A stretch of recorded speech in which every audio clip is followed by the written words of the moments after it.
¿De qué vas a hablar hoy? Nuestra posición. Para apuntarlo.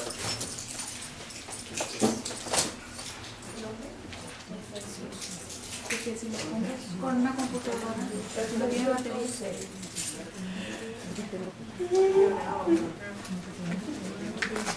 Dice el 6, y juntamente con él nos resucitó y asimismo nos hizo sentar en los lugares celestiales con Cristo Jesús. Esta declaración es impresionante porque nuestra posición es de una fuente eterna y es como Dios nos ve a nosotros, a la diestra del Padre, sentados a la diestra de Él, en Cristo. Y ahí está la base de nuestra aceptación. Dios no nos acepta a nosotros por nosotros, sino porque nos ve en Cristo. Eso dice Efesios 1:6, para alabanza de la gloria de su gracia, con la cual nos hizo aceptos en el amado. Si uno puede verse como Dios nos ve a nosotros, ¿dónde estamos ahora? Dice aquí, nos sentó a la diestra, nos hizo sentar en los lugares celestiales en Cristo Jesús, ahí con Él, a la diestra del Padre, así nos ve. Si uno puede verse a sí mismo así, que Dios me ve de esa manera, afecta totalmente nuestra manera de vivir, la condición. Pero la posición tiene que estar clara, ¿no? Nuestra vida cristiana, en cuanto a la fuente de la vida cristiana, es perfecta. Y no es algo que yo lo voy a hacer, sino que esa fuente no es mía, es una fuente que me dieron a mí. Miren en 2 de Pedro, capítulo 1. 2 de Pedro, capítulo 1 y el versículo 3. Todas las cosas que pertenecen a la vida y a la piedad. La palabra piedad es para ser como Cristo. Porque esa es la vida cristiana. La vida cristiana es ser como Cristo. Que nosotros reflejemos a Él. Segunda de Pedro 1:3. Todas las cosas que pertenecen a la vida y para ser como Cristo nos han sido dadas por su divino poder. Eso es un acto soberano de Dios. Como Él tiene el poder, y ahí es lo que veíamos, los ángeles están viendo. Ellos han visto a Dios hacer tantas cosas, pero que agarre a un rebelde, a alguien que se declara independiente de Él y Dios todavía lo ame, eso es impresionante. A alguien que le rechaza a Él y los ángeles están viendo cómo Dios reacciona frente a una persona así. Pues esa es la gracia y eso es la gloria de Dios. Hacernos bien a nosotros a pesar de que no merecemos, esa es la gloria de Dios. No es darnos cosas. La gloria de Él es hacernos bien, hacernos parte de su familia y transformarnos a la imagen de su Hijo para que un día disfrutemos de Él toda la eternidad en el cielo. Vamos a ser como Cristo, así, igualitos a Él. Y Él será el hermano mayor entre muchos hermanos. Es lo que Dios quiere.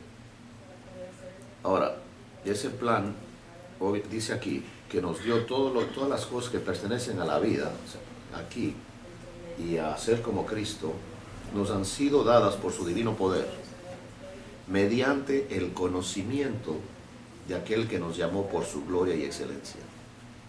¿Sí? Todo eso está disponible si lo conoces. Pero si no, no hay nada.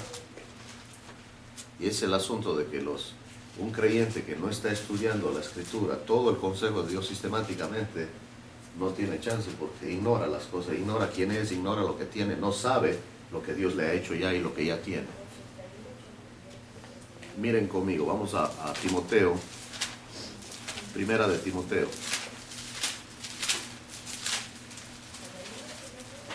En el capítulo 1 de primera de Timoteo.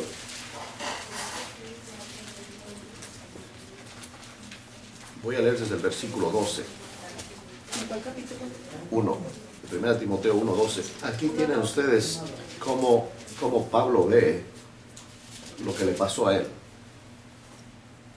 Saulo de Tarso era un perseguidor de la iglesia, un enemigo de Cristo, enemigo de los cristianos. Cuando iban a matar a un cristiano, él daba su voto, sí, mátenlo. Así, de ese calibre de enemigo. De hecho, él estuvo ahí cuando mataron a Esteban. Y obligaba a los creyentes a blasfemar. Él mismo lo dijo frente a uno de los reyes. Dios los obligaba a blasfemar. Y dice aquí él en el 12, doy gracias al que me fortaleció, a Cristo Jesús, nuestro Señor, porque me tuvo por fiel. La palabra fiel es lleno de fe, sí, por haber creído, nada más. Poniéndome en el ministerio. Él le puso donde él estaba. Él no escogió esa vida. Dios le puso ahí. Él me puso en esto, dijo. Y eso fue lo que le dijo a Ananías. Dios te escogió para que conozca. El Dios de nuestros padres, que es de Abraham, de Isaac, de Jacob, el Dios de la Biblia, te escogió para que conozcas su voluntad, entiendas la obra de la cruz y oigas la voz de su boca. Así. Así que lo que él le escribe, Dios le habló y le dijo así es, y enséñales a los demás que así es. Y dice aquí, habiendo yo sido antes blasfemo, estoy en el 13, perseguidor e injuriador, mas fui recibido a misericordia. Esta es la clave. ¿Y por qué? Lo hice por ignorancia y ¿qué más? Juntas los dos y tienes una bestia. O sea, ignorante e incrédulo, tienes una bestia. Ese era Pablo, una bestia. Pero el Señor sabe tomarlas y sabe hacerles personas normales, personas que aman. Él lo puede hacer. Pero ese es un acto de misericordia de Él. No es porque yo lo merezca. Es un acto soberano de Él. Dice Él, lo hice por ignorancia, en incredulidad. Y no es que no sabía el Antiguo Testamento, él se lo sabía. Sabía las historias del Antiguo Testamento, pero realmente no conocía el plan de Dios. Mucha gente es así, repite la Biblia, repiten como pericos, pero no entienden el plan de Dios, no entienden cómo obra Dios, quién es Dios, y todo lo que ya ha hecho por nosotros. Porque tienen los versículos desarticulados, como un rompecabezas, las piezas regadas por todo lado. No encajan. Y sí, te pueden sorprender por su conocimiento bíblico, como Saulo de Tarso se sabía el Antiguo Testamento, pero no entendía nada. El asunto de poder ver lo que Dios está haciendo es solamente por el Espíritu Santo. Él te muestra eso. Y dice aquí, pero la gracia de nuestro Señor fue más abundante con la fe y el amor que es en Cristo Jesús.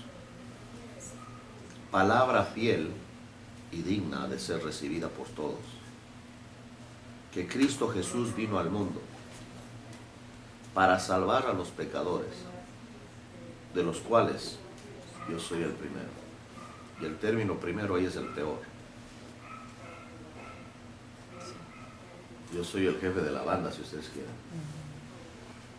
Yo soy el, ¿cómo se llamaba él? El number one. El navaja. El mero navaja.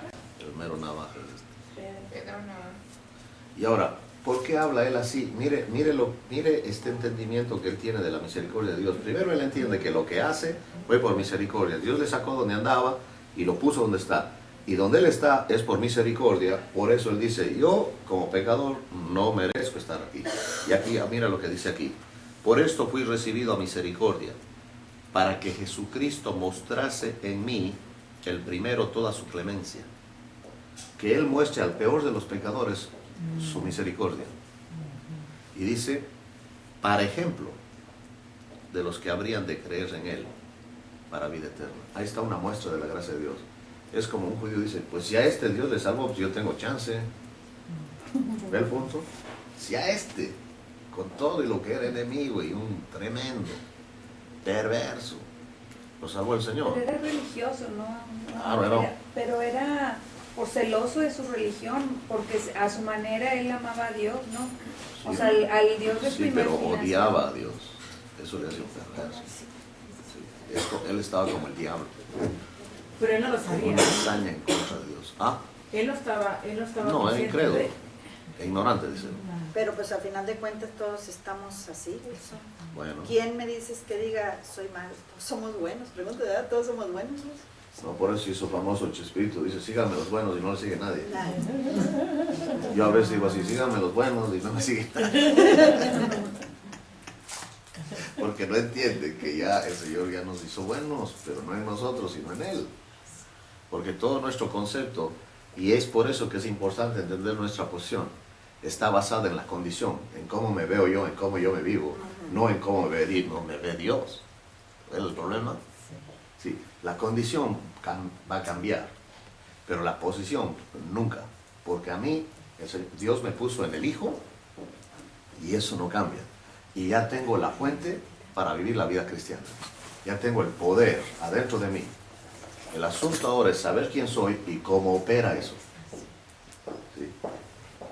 Ahora, dice él aquí, por tanto, eso es maravilloso, el 17. Que el primero de los pecadores diga así, dice, por tanto, al Rey de los siglos, inmortal, invisible, al único y sabio Dios, sea honor, gloria y gloria por los siglos de los siglos. Amén. Esa es una doxología de un enemigo que ahora está sometido a la soberanía de Dios y lo reconoce. Sí, eso es lo que Dios hace. Hace hombres de Él que le conozcan. Y cuando tú le conoces, obviamente la reacción nuestra es lo que tú digas. Yo no tengo ningún problema. Lo que tú digas. Porque ya sabes cómo es Él y lo que hace Él. Y en 2 de Pedro 1, mira lo que dice el versículo 3. Por el conocimiento de aquel que nos llamó por su gloria y excelencia, por medio de las cuales nos ha dado preciosas y grandísimas promesas. Eso de grandísima se llama un hiperlativo. O sea, son tan grandes que no hay algo más grande. Nosotros no diríamos grandísimas, diríamos grandísimas.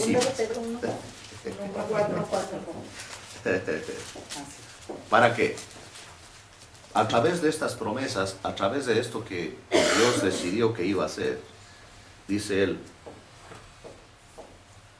para que por ellas llegaseis a ser participantes. ¿Quién es un participante? Los que participan. Es una persona que está dentro. Involucrada. Exacto, es parte de este plan. ¿Sí? Es parte de lo que Dios está haciendo. Tenemos que vernos así. Regularmente nos vemos afuera. No, yo. Dice, oye, espérame. No es lo que tú opinas. No es como tú te sientes. No es como tú actúas. Es lo que yo digo. Y yo ya te hice participante. Ahora vas a tener que aprender a disfrutar quién eres. Sí, por eso es tan importante conocer la posición. Tienes que entrar. Ya estás adentro. No tienes que hacer ningún esfuerzo para meterse. Ya estás adentro. Ahora tienes que, en lugar de estar deprimido diciendo, no, pues yo no merezco estar aquí, decirle gracias y a Él la gloria. Y empieza la vida diferente. ¿Sí? Ahora dice aquí, para que por ellas llegáis a ser participantes de la naturaleza divina. Puesto a imaginar que nosotros somos participantes de la naturaleza divina. ¿A qué se refiere? Miren, vamos a ver a qué se refiere. Filipenses.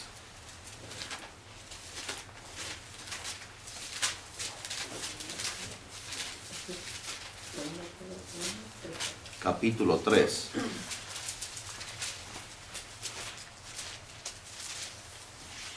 Acuérdense que todo esto es por conocerle a Él.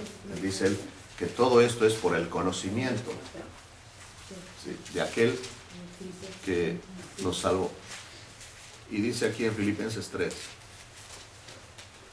versículo 10, a fin de conocerle. Sí, eso era todo lo que Pablo quería aquí en la tierra, conocerle a Él. Porque cuando tú le conoces a Él, te conoces a ti mismo. Y cuando le conoces a Él, ya vas a saber cómo Él va a vivir su vida en ti. Porque ya no vivo yo, más vive Cristo en mí. ¿Se dan cuenta de eso? Entonces debes conocerle. Porque así como Dios ve al Hijo, nos ve a nosotros. Eso es demasiado maravilloso y difícil de comprender, obviamente. Pero Dios no me ve a mí, sino ve a Cristo. Y necesito conocerle a Él para poder ver cómo Él me ve a mí y estar tranquilo. Esa es la posición. Y dice aquí, a fin de conocerle y el poder de su resurrección. Ahora, miren Romanos 8. Vamos a ver el poder de la resurrección.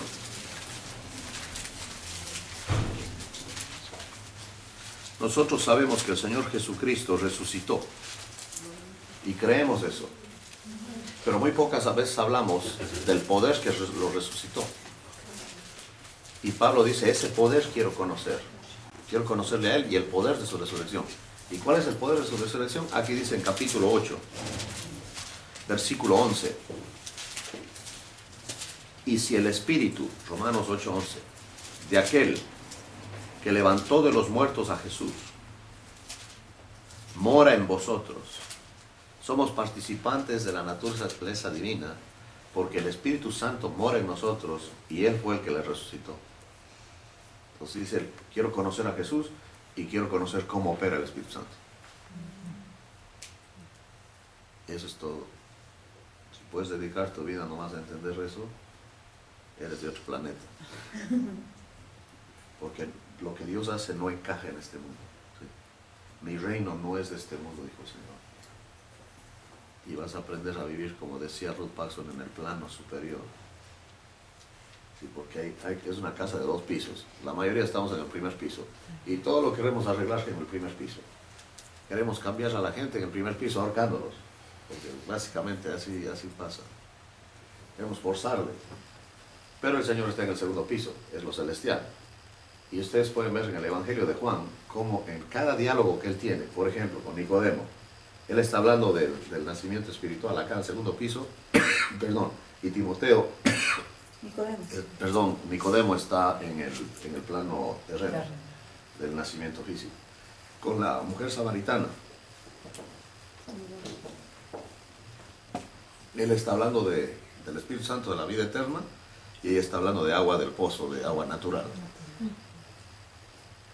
Con el paralítico de Bethesda, el Señor le dice, ¿quieres ser sano? Y el otro dice, pues no tengo quien me meta el agua. O sea, no tienen la menor idea quién me está preguntando eso. El Señor no le dijo, ¿quieres que te ayude? Le dijo, ¿quieres ser sano? Si no le conocen. Y él dijo, levántate, toma tu lecho y anda. Y así fue. Porque Él es el que daba la orden que el ángel moviera las aguas. Y Él es el que sanaba, no las aguas. Pero al no conocerle, pues no sabes quién te está preguntando semejante cosa. Y nuestras respuestas son terrenas. ¿Sí? El momento que uno conoce quién soy realmente, quién soy ahora en Cristo y cómo me ve Dios a mí, te cambia todo. Absolutamente todo. Porque ahora ya sabes que la vida cristiana es en el poder de Él que ya se te dio y que la condición va a avanzar, pero por Él, no por ti. Porque el crecimiento lo da Dios. Pero si no le crees, si no sabes quién eres y no le crees, no vas a avanzar. Te vas a quedar siempre como el gusano, digo yo. Estaba mirando un gusano en una cerca de madera. Allá donde yo vivo hay unas cercas de madera en los jardines, que son de este alto más o menos, pintadas de blanco. Y veo a un gusano así, miren. Empieza a trepar uno de los palos de la cerca. Trepa, trepa, trepa, y llega a este punto. ¿Y qué cree que hizo? A bajar. Y luego trepa, trepa, trepa, trepa, y a bajar. Digo, así somos nosotros. Ahorita sí, gloria a Dios, aleluya. Y al rato otra vez ya estamos abajo y dijo, el Señor no me habla. Dijo, el Señor no me habla. Me ha abandonado, dice. No. Y ese mismo gusano, después de un tiempo en el capullo, se convierte en una mariposa. Y es tremendo ver una mariposa volando libre. No está como el gusano así, sino vuela libre y hermosea todo. Es tremendo. Y ese es el tema que está en Romanos. Vamos a ver Romanos 12.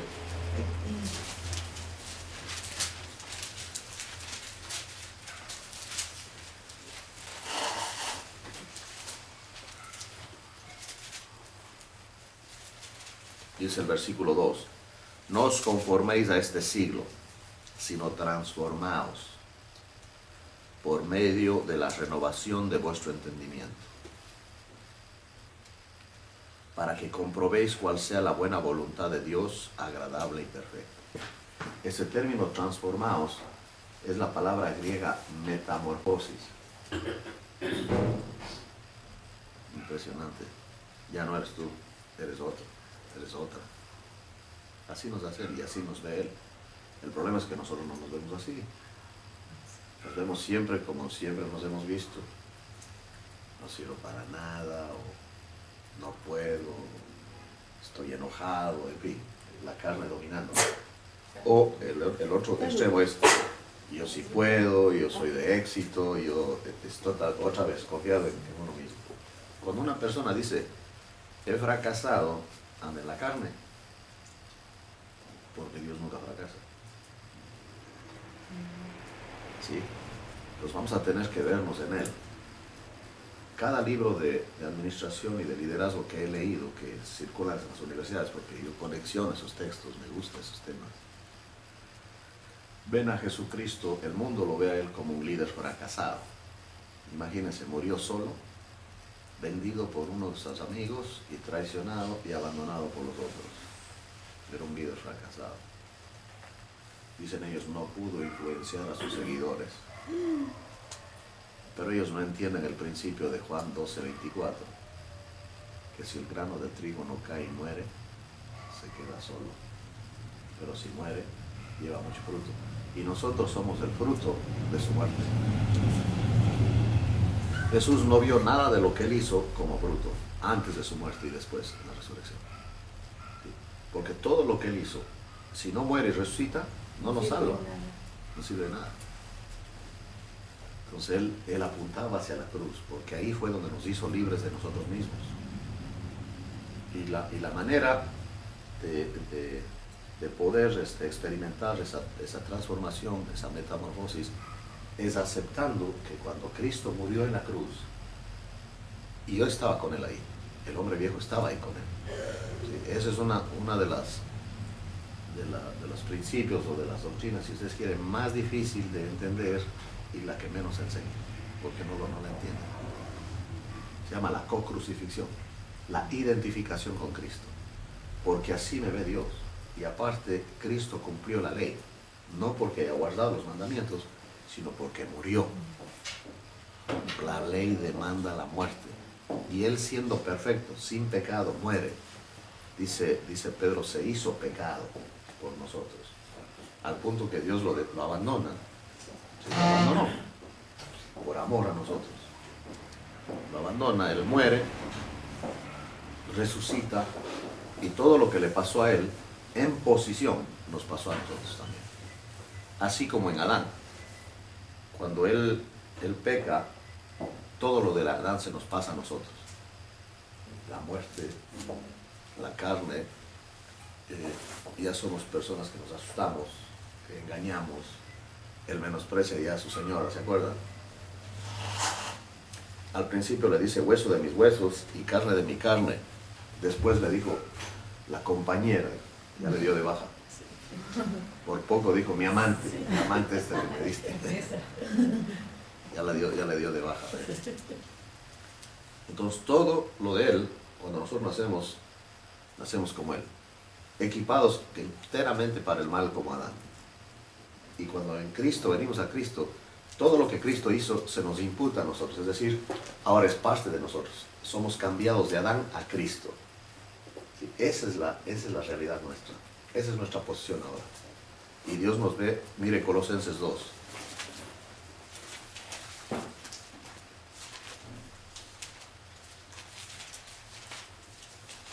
La pregunta siempre es, pues si así soy, si ese soy, pues ¿por qué estoy como estoy? Esa es la pregunta. O sea, porque todo el tiempo estamos enfocados en nuestra condición y no en la posición, lo que somos. Y queremos a través de nuestra condición mejorar nuestra condición para supuestamente ser espirituales. Así no funciona. No partes de la condición hacia la posición, partes de la posición de quién eres y afecta a la condición. Entonces vamos a tener que, por eso estamos estudiando esto. En Colosenses 2:10, mire lo que dice ahí. Y vosotros, ¿qué? estáis completos en él,